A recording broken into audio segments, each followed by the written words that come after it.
Frank and Ollie, two names hardly ever heard apart. Frank Thomas and Ollie Johnson were two of Disney's 9 old men and the best of friends.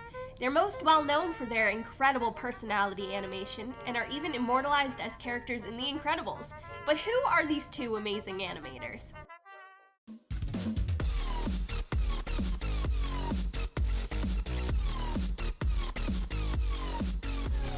Frank and Ollie met in 1931 at the Stanford Art Department. At the time, this section of the school was very small because in the early 1900s, Mrs. Stanford walked in on a naked model and wasn't too happy.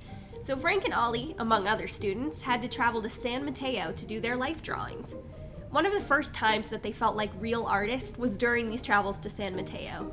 They would stop at a speakeasy near the highway and get free drinks and a meal for Frank playing the piano and for one of them leaving behind a painting from that day's class.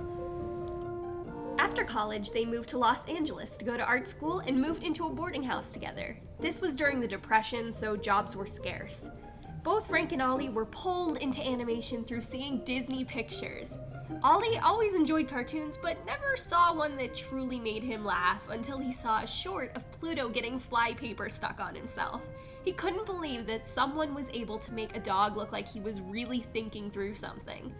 Frank never thought of going into animation as it wasn't considered a legitimate profession, but when he saw The Flying Mouse by Disney, he was really intrigued by the strong emotions portrayed by the characters. He was hired for $17 per week.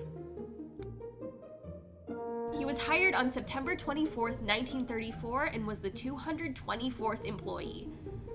One morning shortly after, Frank told Ollie that Disney was interested in him. Ollie went in hoping to make some money for school tuition, but it didn't take long for him to realize that this was his dream job. He was hired on January 21st, 1935. Both of them were surprised by Walt. Frank noticed that he wasn't a big shot and that he was more of a teacher. They really related in their passion for creating characters with personality that they could bring to life in situations that called for big emotions. Ollie was surprised at how involved Walt was with every aspect of production.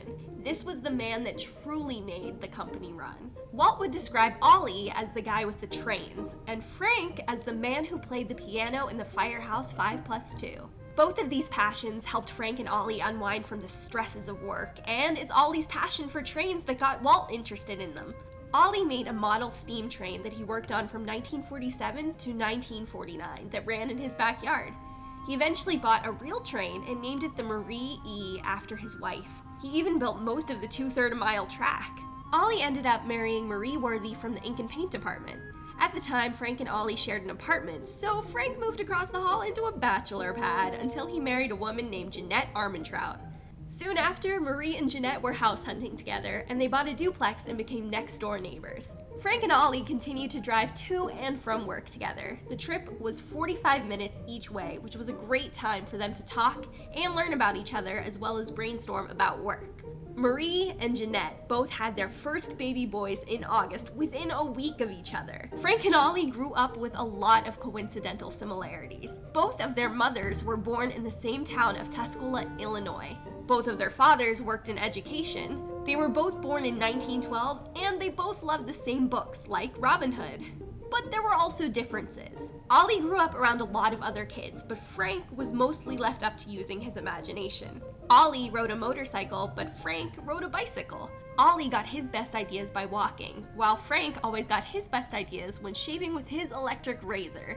They also had different approaches to animation. Ollie led with feeling. He even had a sign at his desk that said, "What is the character thinking, and why does he feel that way?" He brought warmth and tenderness to his characters. Frank was more analytical and would deeply plan a scene with all sorts of notes. Ollie felt that Frank went through more trouble in planning a scene than anyone else in the studio.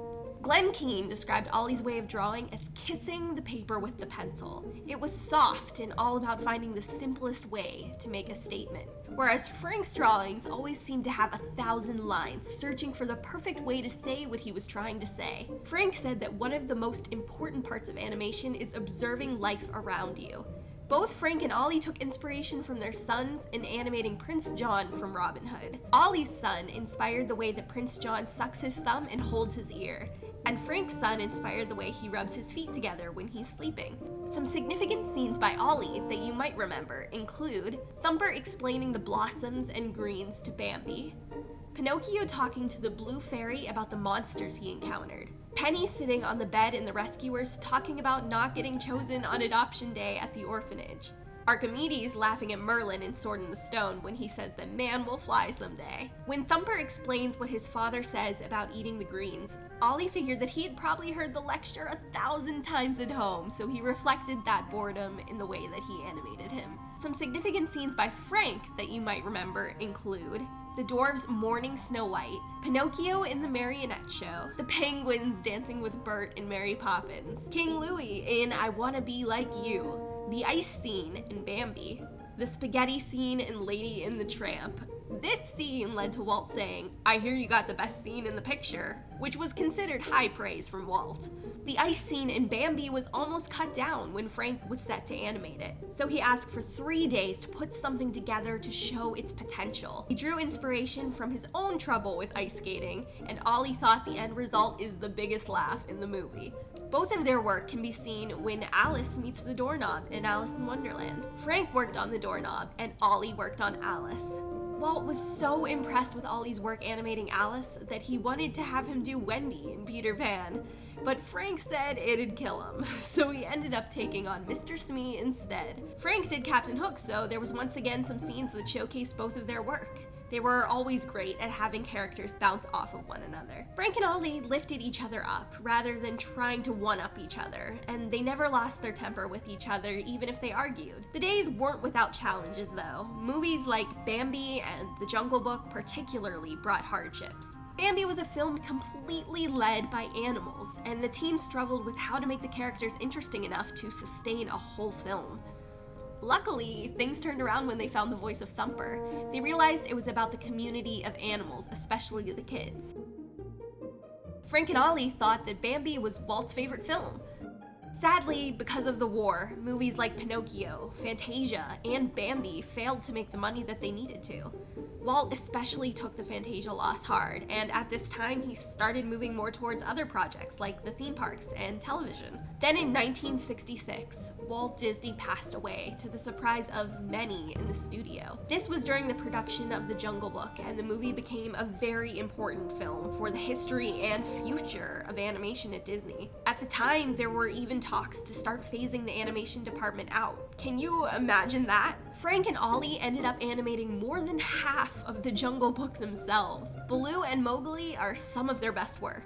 Something in particular that challenged them were the back-to-back sequences of Bagheera telling Baloo that he has to take Mowgli back to the man village, and the aftermath of Baloo telling this to Mowgli. Frank said that these sequences were testing the friendship of Baloo and Mowgli, and that they were also testing their abilities as animators. They spent a great amount of time making sure every gesture got the deep emotion across and helped propel these important and pivotal moments in the story. The last meeting that Frank and Ollie had with Walt was for The Jungle Book. It was 2 months before Walt's passing, and it was Walt's idea to have Shanti at the end of the film. This was a scene for Ollie to animate, and at first he didn't like the idea at all, and he felt like it was a tacked-on ending. The more he sat with it and played around with it, the more he liked it. It evolved into the scene that we see today, and how crazy is it that that eventually grew into a whole sequel? Frank and Ollie retired from Disney in 1978 after nearly 88 combined years at the studio. Both Frank and Ollie and the other members of the Nine Old Men became Disney legends in 1989.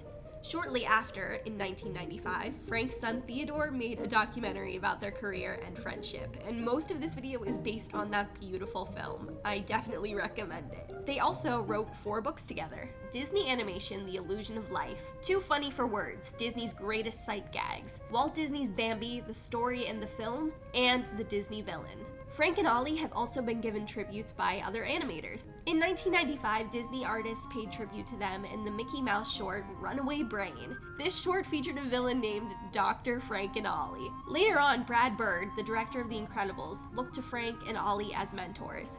He even showed them early cuts of the film to get their advice and thoughts. Brad put them into the film in CGI form after having them in his non-Disney Iron Giant movie in hand-drawn form. Sadly, Frank did not live to see the final Incredibles film as he passed away on September 8th, 2004, just 3 days after his 92nd birthday. On November 10th, 2005, Ollie was presented the prestigious National Medal of the Arts by President George W. Bush at a ceremony in the Oval Office. Ollie was the last surviving member of the 9 Old Men. He passed away on April 14th, 2008. Something about Ollie that I feel is worth mentioning is that he was a very sentimental guy. At the time he and Frank joined Disney, there were 4 animators above them that really stood out to them. One was Freddie Moore. Ollie saved one of Freddie's pencils that he used to draw characters like the Dwarves and Pinocchio, and he taped this pencil to his window to remind him of how great Freddie was and how much he meant to him. Frank and Ollie always advised other animators to make sure their work was sincere, and I think that Frank and Ollie lived a sincere life. Their career and friendship are both equally inspiring, and I think we are so lucky to have witnessed their work. I hope you enjoyed learning about Frank and Ollie in this video. If you did, please be sure to give it a big thumbs up and leave a comment about your favorite fact that you learned. And make sure to come back next month for an episode all about the extraordinary Mary Blair. I love you all. Stay beautiful, you people. Bye!